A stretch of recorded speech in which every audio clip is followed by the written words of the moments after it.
अगर आपको हॉरर कहानियाँ पसंद है तो हमारे चैनल को सब्सक्राइब करके बेल आइकॉन ऑल नोटिफिकेशन पर सेट कर लीजिए। मेरा नाम जय है और ये बात है 25 मार्च 2022 की। उस दिन रामचरण और जूनियर एनटीआर की RRR मूवी रिलीज हुई थी। मैं और मेरा दोस्त शिवम, हम दोनों ही इस मूवी का बहुत ही ज़्यादा बेसब्री से इंतज़ार कर रहे थे और फाइनली 25 मार्च को वो मूवी रिलीज हो गई थी। उस दिन हम बहुत खुश थे। उस वक्त रात के 8 बज चुके थे और मूवी 9 बजे शुरू होने वाली थी, लेकिन हम थिएटर पे 1 घंटा पहले ही आ चुके थे क्योंकि हम RRR मूवी देखने के लिए बहुत ही ज़्यादा एक्साइटेड थे। उसके कुछ ही देर बाद मूवी शुरू हो गई। मैंने और शिवम ने उस मूवी को बहुत ही ज़्यादा जी भर के एंजॉय किया।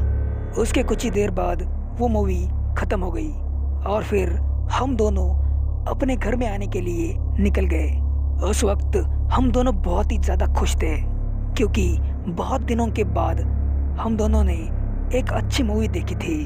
अभी हम रास्ते में ही थे, तभी अचानक शिवम ने एक सुनसान रास्ते पर गाड़ी रोकी। वो देखकर मैंने शिवम से कहा, क्या हुआ शिवम, तुमने इस सुनसान रास्ते पर गाड़ी क्यों रोकी? कुछ प्रॉब्लम है क्या? इस पर शिवम ने डरते हुए कहा, भाई आगे देखो, राक्षस। शिवम की ये बात सुन के मेरी भी जान हलक में आ गई थी। उसके बाद मैंने जब सामने देखा तो मेरे सामने एक अजीब सी चीज खड़ी थी। उसे हम कोई आदमी नहीं कह सकते, एक एलियन या फिर राक्षस ऐसा कह सकते हैं। वो चीज दिखने में बहुत ही ज़्यादा खतरनाक लग रही थी, लेकिन मैंने जैसे तैसे हिम्मत की और मैं गाड़ी से उतरकर उस आदमी के सामने चला गया और मैंने उससे पूछा कि कौन हो तुम? इस पर उस आदमी ने एक डरावनी आवाज़ में कहा, मुझे भूख लगी है, खाना दो मुझे जल्दी से, मुझे भूख लगी है वरना मैं तुम दोनों को खा जाऊंगा।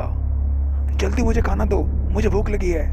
ये सुनकर पहले तो मैं बहुत ही ज़्यादा डर गया, लेकिन उसके बाद मैंने उस राक्षस को, हमारी गाड़ी में कुछ बचे हुए पॉपकॉर्न्स और 2-3 चिप्स के पैकेट थे, वही उसको दे दिया। उसके बाद वो राक्षस ये सब लेकर हमारे सामने वाले जंगल में चला गया और उसके जाने के बाद हमारी जान में जान आ गई। उसके बाद मैं और शिवम फाइनली सही सलामत अपने घर पहुंच गए। अब इस बात को कुछ ज़्यादा वक्त नहीं बीता है, लेकिन जब भी मेरे मन में RRR मूवी का नाम आता है तो मेरी नज़रों के सामने ये डरावनी चीज़ ज़रूर आती है।